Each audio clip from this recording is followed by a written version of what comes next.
Class 11th students, last video lecture में cell cycle cell division में interface then mitosis discuss किया था। Mitosis में मैंने डिस्कस किया था कैरियोकाइनेसिस। लास्ट टॉपिक मेरा क्या था? कैरियोकाइनेसिस। और कैरियोकाइनेसिस के बाद आज स्टार्ट करेंगे नया टॉपिक है आज का साइटोकाइनेसिस। साइटोकाइनेसिस के बाद आज का नेक्स्ट टॉपिक होगा significance of mitosis. Then after आज का लास्ट टॉपिक होगा टाइप ऑफ माइटोसिस। ये हमारे आज के लेक्चर कंटेंट हैं और इस लेक्चर कंटेंट में सबसे पहले हम स्टार्ट करेंगे साइटोकाइनेसिस को, ठीक है। और साइटोकाइनेसिस में मैं आपको बता दूं कि यहाँ पे मैं प्लांट और एनिमल साइटोकाइनेसिस दोनों यहाँ पे डिस्कस कर लूँगा, ठीक है। पहले उनको मैं उनके बेसिक पॉइंट्स बताऊँगा, उनको रफली इंट्रोड्यूस करूँगा और देन आफ्टर मैं डिटेल मेथड्स डिस्कस करूँगा, ठीक है। तो सबसे पहले मैं चलता हूँ प्लांट साइटोकाइनेसिस की तरह। प्लांट साइटोकाइनेसिस का जो फर्स्ट पॉइंट होगा वो होगा plant cytokinesis start from early anaphase. मतलब कि साइटोकाइनेसिस का स्टार्टिंग कहाँ से हो रहा है? अर्ली एनाफेज से हो रहा है। आपको कैरियोकाइनेसिस में मैंने बताया था कि कैरियोकाइनेसिस के डिफरेंट फेज़ होते हैं, like prophase, metaphase, anaphase, then last में टीलोफेज, ठीक है। और ये जो साइटोकाइनेसिस है, प्लांट साइटोकाइनेसिस, ये स्टार्ट कहाँ पे हो रहा है? आपका अर्ली एनाफेज से स्टार्ट हो रहा है, मतलब सेकेंड लास्ट स्टेप से स्टार्ट हो रहा है, ठीक है। जब आप एनिमल साइटोकाइनेसिस से कंपेयर करेंगे तो एनिमल साइटोकाइनेसिस स्टार्ट होता है आपका लेटर एनाफेज से एंड अर्ली टीलोफेज से, ठीक है। मतलब कि थोड़ा बहुत इस यहाँ पे डेविएशन है, ये लेटर एनाफेज से भी स्टार्ट हो सकता है और ये अर्ली टीलोफेज से भी स्टार्ट हो सकता है। जब आप कंपेयर करेंगे प्लांट एंड एनिमल साइटोकाइनेसिस को तो आपको ये मिलेगा कि जो प्लांट साइटोकाइनेसिस है वो पहले स्टार्ट हो जाता है, ठीक है, वो अर्ली एनाफेज से स्टार्ट हो जा रहा है। तो दैट मीन्स कि plant cytokinesis time taking process है as compare to animal cytokinesis, ठीक है। तो ये पॉइंट आपका फर्स्ट हुआ। सेकेंड पॉइंट आइए। सेकेंड पॉइंट में ये बताना है मुझे कि जब भी आप प्लांट साइटोकाइनेसिस डिस्कस करेंगे तो वहाँ पे आपको ध्यान देना है कि इस प्लांट साइटोकाइनेसिस में सेल प्लेट मेथड से साइटोकाइनेसिस होता है। प्लांट के अंदर जो साइटोकाइनेसिस होगा वो सेल प्लेट मेथड से होगा, ये आपको लर्न करना होगा ये पॉइंट, ठीक है। सेल प्लेट मेथड आप देखो यहाँ पे मैंने मेंशन किया सेल प्लेट मेथड से होता है, ठीक है। Whereas in animal cytokinesis में जब आप डिस्कस करेंगे तो एनिमल साइटोकाइनेसिस में क्लीवेज आर फॉलोइंग से होगा। ये भी लाइन आपको, ये पॉइंट जो है क्लीवेज आर फॉलोइंग, ये आपको लर्न करना होगा, ठीक है। थर्ड पॉइंट जब आप देखेंगे तो यहाँ पे आपको मिलेगा कि प्लांट साइटोकाइनेसिस में स्पिंडल की रिक्वायरमेंट होती है, ठीक है। स्पिंडल यहाँ इन्वॉल्व होगा, ठीक है। स्पिंडल के हेल्प से ही जो है आगे क्या बनेगा? आपका फ्रैग्मोप्लास्ट बनेगा। स्पिंडल होगा तभी फ्रैग्मोप्लास्ट बनेगा। यहाँ पे स्पिंडल फाइबर का यूज़ नहीं है, यहाँ पे स्पिंडल फाइबर जो है ये डिजनरेट हो जा रहा है। डिटेल जाएंगे तो यहाँ जो है रिक्वायरमेंट है mid body of dense fibrous and vascular material की, ठीक है। ये जो mid body of dense fibrous and vascular material है, एक्चुअली में ये है क्या? ये सेल के प्रोडक्ट्स हैं जो वेसिकल्स में इंक्लोज होते हैं और कुछ अदर मटेरियल्स भी होते हैं, ठीक है। आप रफली बोल सकते हैं कि ये क्या है? सेल प्रोडक्ट हैं, ठीक है। और इसके साथ साथ यहाँ पे यूज़ होता है आपका साइटोस्केलेटन। साइटोस्केलेटन में माइक्रोफिलामेंट्स, ये भी पॉइंट आपको याद करना होगा। आपको मैंने यूनिट ऑफ लाइफ चैप्टर में बताया था साइटोस्केलेटन, और साइटोस्केलेटन को मैंने क्लासीफाई किया था तो एक कैटेगरी थी आपकी माइक्रोट्यूब्यूल्स, ठीक है। दूसरा था इंटरमीडिएट फिलामेंट्स और तीसरा जो था वो था आपका माइक्रोफिलामेंट्स। तो यहाँ पे जो यूज़ होने वाला है वो क्या है? माइक्रोफिलामेंट्स यूज़ होने वाला है, ठीक है। ध्यान दो यहाँ पे क्या यूज़ होगा? माइक्रोफिलामेंट्स। साथ में क्या यूज़ होने वाला है? Mid body of dense fibrous vascular material. ये चीज़ें आपको पता होनी चाहिए, ठीक है। और ये जो माइक्रोफिलामेंट्स है ये एक्चुअली में कॉन्स्ट्रिक्शन के लिए होता है। कॉन्स्ट्रिक्शन क्या है मैं बताऊंगा अभी, ठीक है। तो पहले तो पॉइंट को हम यहाँ पे कंपेयर कर ले। आप फिर से एक बार देखो, यहाँ पे स्पिंडल क्या है? परसिस्ट कर रहा है और यहाँ पे डीजनरेट कर रहा है, ठीक है। यहाँ पे परसिस्ट कर रहा है और यहाँ पे डीजनरेट कर रहा है। देन यहाँ पे स्पिंडल इन्वॉल्व हो रहा है, स्पिंडल की ग्रोथ हो रही है और फिर इंटरडिजिटेटेड कॉम्प्लेक्स बना रहे हैं ये, जिसको हम क्या बोलते हैं, फ्रैग्मोप्लास्ट बोलते हैं। और ये बैरल शेप होते हैं, ये बैरल शेप होंगे। शेप अगर बनाना है आपको तो आप बना सकते हैं ऐसे, ये जो है कुछ इस तरीके से बैरल शेप स्ट्रक्चर बनेगा, ठीक है, जिसको हम बोलेंगे फ्रैग्मोप्लास्ट बोलेंगे, ठीक है। यहाँ पे क्या यूज़ हो रहा है, mid body of dense fibrous and vascular material, ठीक है। और देन यूज़ हो रहा है आपका साइटोस्केलेटन। साइटोस्केलेटन में माइक्रोफिलामेंट्स यूज़ हो रहा है जो हेल्प कर रहा है कॉन्स्ट्रिक्शन के लिए, ठीक है। अब नेक्स्ट पॉइंट जो है वो ये है कि और क्या यहाँ पे यूज़ होंगे, तो मैं आपको बता दूँ कि यहाँ पे सेल ऑर्गेनल्स के प्रोडक्ट यूज़ होने वाले हैं, ठीक है। जब आप प्लांट साइटोकाइनेसिस को डिस्कस करते हैं तो यहाँ पे प्लांट साइटोकाइनेसिस में आपको फोकस किसको करना होता है, आपको फोकस करना होता है सेल वॉल को फोकस करना होता है, मिडिल लेमेला को फोकस करना होता है। और आपको पता है, मैंने बताया था यूनिट ऑफ लाइफ चैप्टर में कि जो सेल वॉल के प्रोडक्ट्स होते हैं वो कहाँ से आते हैं, तो वो आते हैं गोल्जी अपैरेटस से, ठीक है। गोल्जी अपैरेटस में वो फॉर्म होते हैं और वहाँ से वो बड ऑफ होते हैं, बड ऑफ होते हैं और वेसिकल्स में सेल वॉल के मटेरियल से इनक्लोज होते हैं और वो साइटोकाइनेसिस वाले प्लेस पे ट्रांसपोर्ट होते हैं, ठीक है। दैट मीन्स कि जो प्लांट साइटोकाइनेसिस है, उस प्लांट साइटोकाइनेसिस में स्पिंडल के बाद जो नेक्स्ट मटेरियल यूज़ हो रहा है वो यूज़ हो रहा है vesicles of Golgi complex. Vesicles of Golgi complex में वो मटेरियल है जो सेल वॉल को और मिडिल लेमेला को बनाएंगे, ठीक है। और जब ये वेसिकल्स आ जाएंगे इक्वेटर लाइन पे, ठीक है, इक्वेटर लाइन आपको पता होना चाहिए, मेटाफेज में मैंने बताया था कि जब क्रोमोसोम्स सेंटर पे अलाइन होते हैं तो उस अलाइन वाले पोजीशन को आप क्या बोलते हैं, इक्वेटर लाइन बोलते हैं। और वहीं पे आपके वेसिकल्स आ जाएंगे, अलाइन होंगे, ठीक है। फिर धीरे धीरे वहाँ पे क्या होगा, वहाँ पे सॉलिडिफिकेशन होगा, क्या होगा, सेंटर में सॉलिडिफिकेशन होगा और फाइनली वहाँ पे क्या हो जाएगा, साइटोकाइनेसिस हो जाएगा और 2 डॉटेड सेल्स का फॉर्मेशन होगा, ठीक है। यहाँ पे आप जब देखेंगे तो यहाँ पे आपको क्या मिलेगा, आपको दैट मीन्स कि मैं बात कर रहा हूँ एनिमल साइटोकाइनेसिस की। एनिमल साइटोकाइनेसिस में आपको मिलेगा कि जो कोई भी सेल है वो सेल की बाउंड्री जो होती है वो सेल मेम्ब्रेन होती है, ठीक है। और सेल मेम्ब्रेन जो होते हैं वो एक्चुअली में किससे बनते हैं, वो फास्फोलिपिड से बनेंगे एंड प्रोटीन से बनेंगे। फास्फोलिपिड और प्रोटीन्स एक्चुअली में सेल के किस पार्ट में फॉर्म होता है, तो आपको अच्छे से पता है कि ये एंडोप्लाज्मिक रेटिकुलम में फॉर्म होता है। दैट मीन्स कि एंडोप्लाज्मिक रेटिकुलम का यहाँ रोल होने वाला है, ठीक है। और वहाँ पे किसका रोल हो रहा था, गोल्जी अपैरेटस का हो रहा था, ठीक है। तो ये चीज़ आपको ध्यान देना होगा कि यहाँ पे रोल होगा एंडोप्लाज्मिक रेटिकुलम का। और एंडोप्लाज्मिक रेटिकुलम जो है यहाँ पे क्या देने वाले हैं, फॉस्फोलिपिड्स और प्रोटीन देने वाले हैं और जिससे डॉटेड सेल्स का मेम्ब्रेन फॉर्म होगा, ठीक है। तो ये मैंने रफली जो है प्लांट और एनिमल साइटोकाइनेसिस को कंपेयर कर दिया, ठीक है। अब डिटेल चलते हैं। डिटेल में आप देखो, डिटेल एक्चुअली में मुझे बताना है कि प्लांट साइटोकाइनेसिस कैसे हुआ और एनिमल साइटोकाइनेसिस कैसे हुआ। उसके लिए मैंने यहाँ पे एक डायग्राम बना रखा है। ये जो नीचे का डायग्राम है ये शो करता है प्लांट साइटोकाइनेसिस को, ठीक है। आपको ये तो पता हो गया कि प्लांट साइटोकाइनेसिस का स्टार्टिंग कब से हो रहा, अर्ली एनाफेज से हो रहा है, ठीक है। हालांकि ये लाइन एनसीईआरटी में तो नहीं मेंशन है, मैंने अदर बुक से लिया है। तो ये स्टार्ट कहाँ से हो रहा है, अर्ली एनाफेज से हो रहा है। और यहाँ पे स्टार्टिंग में क्या होता है, स्पिंडल्स यहाँ पे ग्रो करते हैं, ठीक है। यहाँ मतलब यहाँ स्पिंडल का ग्रोथ ज़्यादा हो जाता है सेंटर ऑफ द सेल पे। और यहाँ पे ये जो स्पिंडल है ये इंटरडिजिटेटेड हो जाते हैं, मतलब कि पूरी तरीके से जंबल फॉर्म में ये अरेंज हो जाते हैं, ठीक है। आप स्पिंडल फाइबर्स यहाँ पे जब ज़्यादा ग्रोथ होगा तो यहाँ पे लगेगा कि ये आपस में फंसे हुए हैं, ठीक है। और जब फंसेंगे तो क्या बनाएंगे, एक आपका इंटरडिजिटेटेड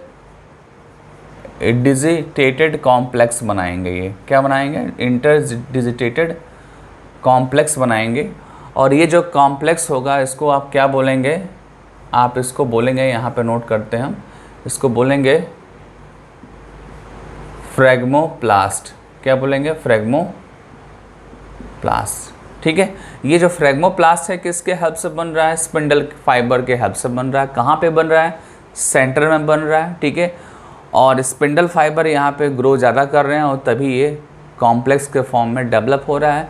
और ये जो फ्रैग्मोप्लास्ट होता है ये बैरल शेप में होता है। बैरल शेप आप समझ रहे होंगे, ठीक है, ऐसे कुछ बनेगा बैरल शेप आपका स्ट्रक्चर, ठीक है। फिर बाद में क्या होता है कि गोल्जी अपैरेटस, आपको पता होना चाहिए कि गोल्जी अपैरेटस में बहुत सारे मटेरियल बनते हैं, ठीक है, जिसमें हमको नोटिस किसको करना है, हमको नोटिस करना है उस मटेरियल को जो सेल वॉल को बनाते हैं और मिडिल लैमेला को बनाते हैं, ठीक है, ध्यान देना होगा। गोल्जी कॉम्प्लेक्स में हम उनको फोकस करेंगे जो सेल वॉल बनाएंगे, और सेल वॉल के जो कंपोनेंट्स होते हैं वो सेलुलोज होते हैं, हेमीसेलुलोज होते हैं, पैक्टिन होते हैं, ठीक है। ये सारे के सारे कंपोनेंट्स यहाँ पे क्या होंगे, गोल्जी अपैरेटस के थ्रू फॉर्म होंगे, ठीक है। और यहाँ पे स्पिंडल फाइबर के राइट एंगल पे जाकर इक्वेटर लाइन पे ये अरेंज हो जाएंगे, ठीक है।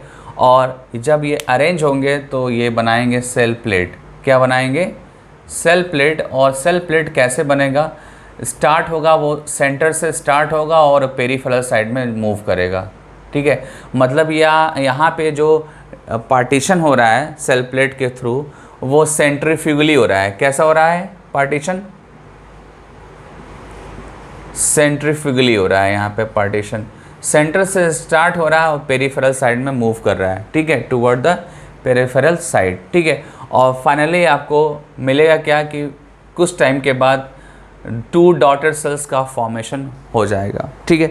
एक और पॉइंट मैं बता दूं कि जब प्लांट साइटोकाइनेसिस होता है तो स्टार्टिंग जो होता है वो सेल प्लेट से होता है। सेल प्लेट मिडिल लैमेला को रिप्रेजेंट करते हैं और वहीं से स्टार्टिंग होता है। मिडिल लैमेला से ही प्लांट साइटोकाइनेसिस की स्टार्टिंग होती है और फिर बाद में सेल वॉल बनता है, फिर प्लाज्मा मेम्ब्रेन बनते हैं, ठीक है।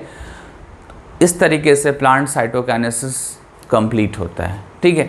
अब आते हैं किसमें, एनिमल साइटोकाइनेसिस में। तो एनिमल साइटोकाइनेसिस में बता दूं आपको कि यहाँ पे ज़रूरत किसकी होती है, mid body of dense fibrous and vascular material, ठीक है। मतलब कि यहाँ पे भी सेल प्रोडक्ट्स की ज़रूरत है और सेल प्रोडक्ट्स यहाँ पे सेंटर में आके ये एक्यूमुलेट होते हैं, ठीक है ना, और मिड बॉडी का फॉर्मेशन करते हैं या डेंस बॉडी भी बोल सकते हैं आप, ठीक है। और साथ ही साथ यहाँ पे क्या होता है, कॉन्स्ट्रिक्शन होता है, ठीक है। सेंटर ऑफ द सेल में क्या होगा, आपका कॉन्स्ट्रिक्शन डेवलप होगा और ये जो कॉन्स्ट्रिक्शन होगा ये किसके हेल्प से होने वाला है, माइक्रोफिलामेंट के हेल्प से होने वाला है। Microfilaments is a type of cytoskeleton. इसके हेल्प से कॉन्स्ट्रिक्शन डेवलप होगा और सेंटर में आपका क्या बन रहा है, मिड बॉडी बन रहा है। और जब आप इस कॉन्स्ट्रिक्शन को ऑब्जर्व करेंगे तो आपको लगेगा कि यहाँ पे तो क्लीवेज हो रहा है, यहाँ पे क्या हो रहा है, क्लीवेज हो रहा है और फरविंग हो रहा है।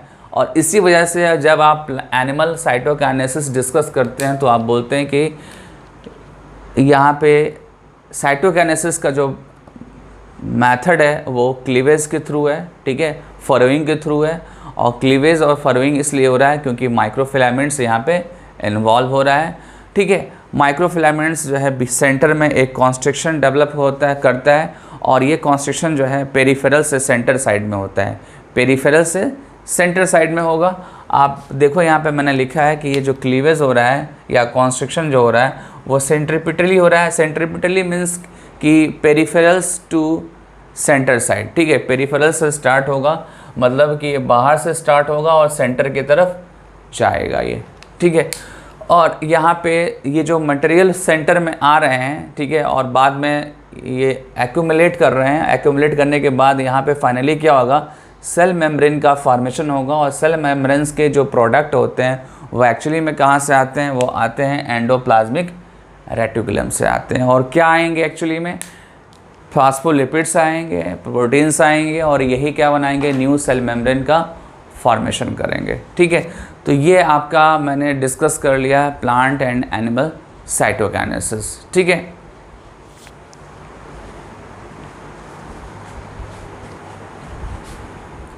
साइटोकाइनेसिस के बाद नेक्स्ट टॉपिक है significance of mitosis. Significance of mitosis में मैंने यहाँ पे कुछ सिग्निफिकेंस की लिस्टिंग कर रखी है।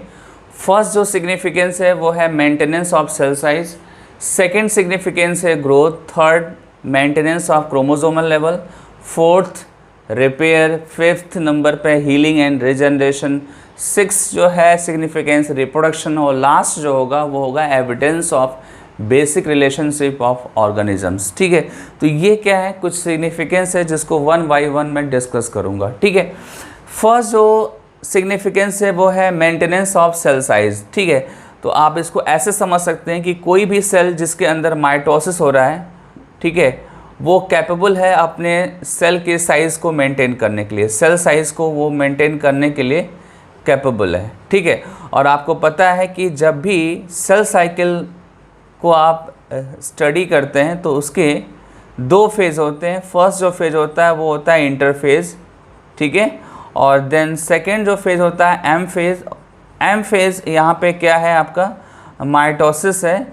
ठीक है, और आप सबको पता है कि इंटरफेज़ में क्या होता है, इंटरफेज़ में सेल प्रिपेयर होता है, सेल का वॉल्यूम इंक्रीज़ होता है, और देन जो है माइटोसिस फेज़ में क्या होता है, डिवीज़न होता है। ठीक है, तो जो भी आप सेल यहाँ पे माइटोसिस के लिए आपने ले रखा है, इसके अंदर क्या होता है कि सेल का वॉल्यूम मैनेज होता है, और वॉल्यूम जो है मैनेज होता है तो उसको डिस्कस जो है वॉल्यूम सरफेस रेशियो से भी कर सकते हैं, वॉल्यूम सरफेस रेशियो से भी कर सकते हो आप।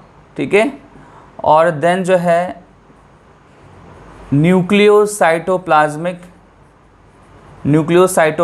रेशियो से भी आप कर सकते हैं। ठीक है, इन दोनों रेशियो में सेल जब तक मेंटेन नहीं होगा तब तक क्या होगा, डिवाइड नहीं होगा। ठीक है, और सेल के शेप को मेंटेन करना नेसेसरी है। ठीक है, ये कैपेबिलिटी किसके पास है, माइटोसिस के पास है, और जब सेल मेंटेन होता है तभी वो एक्टिवली इन्वॉल्व हो सकता है सभी प्रोसेस में। ठीक है, तभी वो इफ़िशिएंटली वर्क को परफॉर्म करेगा, और ये जो एबिलिटी है ये माइटोसिस की एबिलिटी है कि वो सेल की साइज़ को वो मेंटेन कर ले रहा है। ठीक है, देन अब नेक्स्ट आते हैं, नेक्स्ट है ग्रोथ। ठीक है, ग्रोथ में आपको क्या बताना है, ग्रोथ में ये बताना है कि जो मोस्टली ऑर्गेनिजम्स हैं उनकी लाइफ स्टार्ट होती है फर्टिलाइज एग से। कोई भी ऑर्गेनिज्म है, ठीक है, उसकी जो लाइफ स्टार्ट होती है वो कहाँ से होती है, फर्टिलाइज एग से। ठीक है, अगर आप यूनिसेलुलर ऑर्गेनिजम्स को छोड़ दें, ठीक है, तो रिमेनिंग जो ऑर्गेनिजम्स हैं उनकी लाइफ स्टार्ट होती है फर्टिलाइज एग से। दैट मीन्स कि जब एग सेल्स एंथ्रोजॉइड से या स्पर्म से, या आप बोल सकते हैं कि मेल गेमेट्स से जब फर्टिलाइज करते हैं तो वहाँ से आप बताते हैं कि वहीं से लाइफ स्टार्ट हो रहा है, और देन उसके बाद से बहुत सारे डिवीजन्स होते हैं, माइटोटिक डिवीजन्स होते हैं, और फिर एक मल्टी सेलुलर बॉडी का फॉर्मेशन होता है। ठीक है, तो कहने का मतलब ये है कि पूरी जो बॉडी का कंप्लीट फॉर्मेशन है वो किसके हेल्प से हो रहा है, after fertilization of egg cell. Answer होगा आपका माइटोसिस। माइटोसिस जो है जब तक इन्वॉल्व नहीं होगा तब तक मल्टी सेलुलर ऑर्गेनिजम्स का डेवलपमेंट पॉसिबल नहीं है। ठीक है, और ये चीज़ आपका यूनिसेलुलर ऑर्गेनिजम्स में नहीं होता है। दैट मीन्स कि वहाँ पे स्टोरी जो है फर्टिलाइज एग से स्टार्ट नहीं होती है। ठीक है, वहाँ ग्रोथ का पैटर्न थोड़ा डिफरेंट है। ठीक है, तो ये आपका सेकंड आपका सिग्निफिकेंस हो गया। ठीक है, सेकंड सिग्निफिकेंस क्या है, ग्रोथ। सिंपली आपको बताना है कि हमारे बॉडी जो है स्टार्ट होती है एक सिंगल सेल से, और देन मल्टी सेलुलर ऑर्गेनिजम्स में कन्वर्ट होती है, तो वहाँ पे बहुत सारे माइटोटिक डिवीजन्स होते हैं। ठीक है, अब आते हैं थर्ड पॉइंट पे। थर्ड पॉइंट है आपका मेंटेनेंस ऑफ क्रोमोसोमल नंबर। ठीक है, ये लाइन मैंने ऑलरेडी डिस्कस कर लिया है। मैंने आपको बताया है कि जब भी माइटोसिस होगा तो पेरेंटल सेल्स का क्रोमोसोमल लेवल और डॉटर सेल्स का क्रोमोसोमल लेवल क्या होगा, सेम होगा।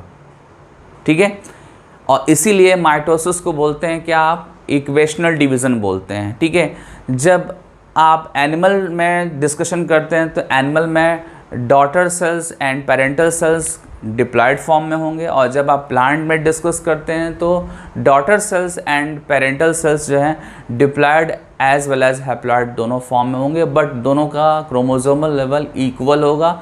That's why mitosis is called equational division. ठीक है, नेक्स्ट पॉइंट पे आते हैं। नेक्स्ट पॉइंट है आपका रिपेयर। ठीक है, रिपेयर में ऐसे समझ सकते हैं कि आपके बॉडी में कुछ सेल्स ओल्ड होते हैं, ठीक है, डेड होते हैं, और जब ओल्ड और डेड होते हैं सेल्स तो उनके जगह पे न्यू सेल्स आते हैं। ठीक ठीक है। और न्यू सेल्स कैसे आएंगे, माइटोटिक डिवीज़न से आएंगे, ठीक है।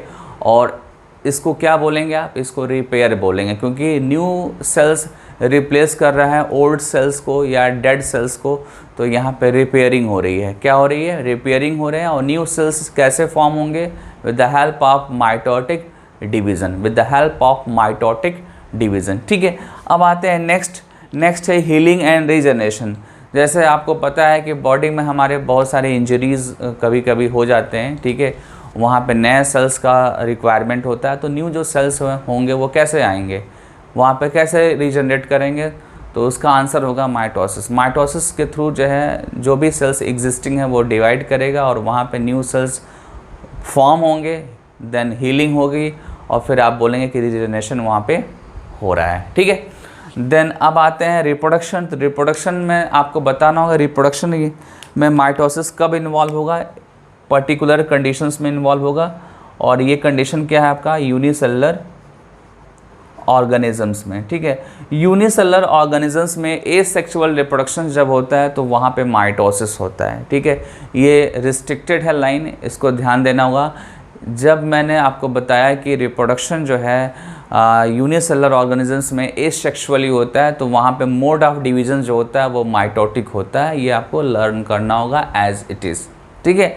देन लास्ट आपका सिग्निफिकेंस मैं बताने जा रहा हूँ। लास्ट सिग्निफिकेंस ये बोलता है कि आप ऑर्गेनिजम्स में जब आप रिलेटिव स्टडी करते हैं, ठीक है, तो आपको लगेगा कि माइटोसिस तो मैक्सिमम ऑर्गेनिजम्स में परफॉर्म हो रहा है, ठीक है। तो ये जो माइटोसिस है ये मैक्सिमम ऑर्गेनिज्म में परफॉर्म हो रहा है, तो ये एक ऑर्गेनिजम्स के बीच में एक रिलेशन क्रिएट कर रहा है, ठीक है, ठीक है। ऑर्गेनिजम्स के बीच में ये क्या कर रहा है, एक रिलेशन क्रिएट कर रहा है, और ये एक क्या है, एक सिग्निफिकेंस है माइटोसिस का, ठीक है। लास्ट पॉइंट एक बार देखिए, evidence of basic relationship of organisms, मतलब कि ऑर्गेनिजम्स के अंदर, डिफरेंट ऑर्गेनिजम्स के अंदर माइटोटिक डिवीजन्स हो रहे हैं और वो ये बताते हैं कि सब एक जैसे हैं और सब एक ही सीक्वेंस में इवॉल्व हुए हैं नेचर में, ठीक है। तो ये ओवरऑल आपका क्या हो गया, सिग्निफिकेंस ऑफ माइटोसिस हो गया। अब इसके बाद हम टाइप ऑफ माइटोसिस डिस्कस करने वाले हैं, ठीक है। आज का नेक्स्ट और लास्ट टॉपिक होगा type of mitosis. Type of mitosis is also called modification of mitosis, ठीक है। मॉडिफिकेशन ऑफ माइटोसिस के डिफरेंट टाइप है, आप देख सकते हैं मैंने यहाँ पे लिस्टिंग कर रखी है। फर्स्ट जो टाइप होगा वो होगा free nuclear division, then second होगा इंट्रा न्यूक्लियर डिवीज़न या intra nuclear mitosis, then after extra nuclear mitosis, then endomitosis, और लास्ट में जो होगा वो होगा आपका एनेस्टरल एंड एम्फीएस्टरल माइटोसिस। तो these are the type of mitosis, ठीक है। ये आपको डिफरेंट चैप्टर में यूज़ होगा except fifth number out of syllabus है, ठीक है, बट आपको ज़्यादा नहीं पढ़ना, 1 और 2 लाइन्स में इसको समझना है। बाकी जो रिमेनिंग आपको दिख रहा है, रिमेनिंग आपको अलग अलग चैप्टर्स में आपको यूज़ होते हुए दिखेगा आपको, ठीक है। तो फर्स्ट डिस्कस करते हैं। फर्स्ट जो है फ्री न्यूक्लियर डिवीज़न, ये जो है आपको cell cycle and cell division chapter में माइटोसिस और माइटोसिस के साइटोकाइनेसिस में लास्ट लाइन में मेंशन है। ये जब आप साइटोकाइनेसिस का लास्ट लाइन रीड करेंगे एनसीईआरटी में तो आपको ये फ्री न्यूक्लियर डिवीज़न मिलेगा, ठीक है।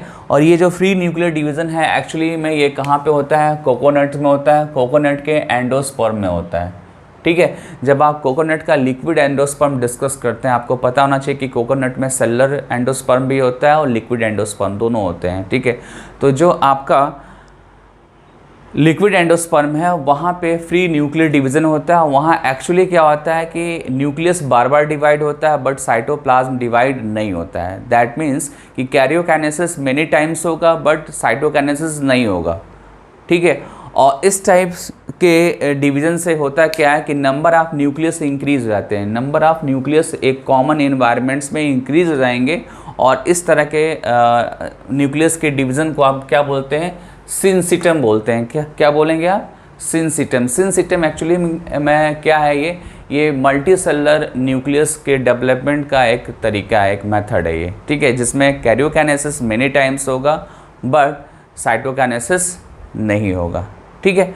देन अब आते हैं नेक्स्ट नेक्स्ट क्या है, इंट्रा न्यूक्लियर माइटोसिस। तो इंट्रा न्यूक्लियर माइटोसिस में होगा क्या, यहाँ पे माइटोसिस जो है न्यूक्लियस के अंदर होगा, मतलब कि ड्यूरिंग माइटोसिस आपका न्यूक्लियर इन्वेलप जो है वो डिसअपीयर नहीं होगा, वो डिसइंटीग्रेट नहीं होगा, एज इट इज़ वो परसिस्ट करेगा और उसी के अंदर जो है वो क्या हो जाएगा, डिवीज़न डायरेक्टली हो जाएगा। आप देख सकते हैं डायग्राम में, मैं ये डायग्राम बना रहा हूँ इंट्रा न्यूक्लियर माइटोसिस के लिए। इंट्रा न्यूक्लियर माइटोसिस, इसमें आप देखो ध्यान से, ये एक सेल है और ये सेल का न्यूक्लियस है, ठीक है। डिवीज़न के टाइम पे न्यूक्लियस जो है वो डिसअपीयर नहीं होंगे, वो एज इट इज़ रहेंगे, ठीक है, एज इट इज़ रहेंगे।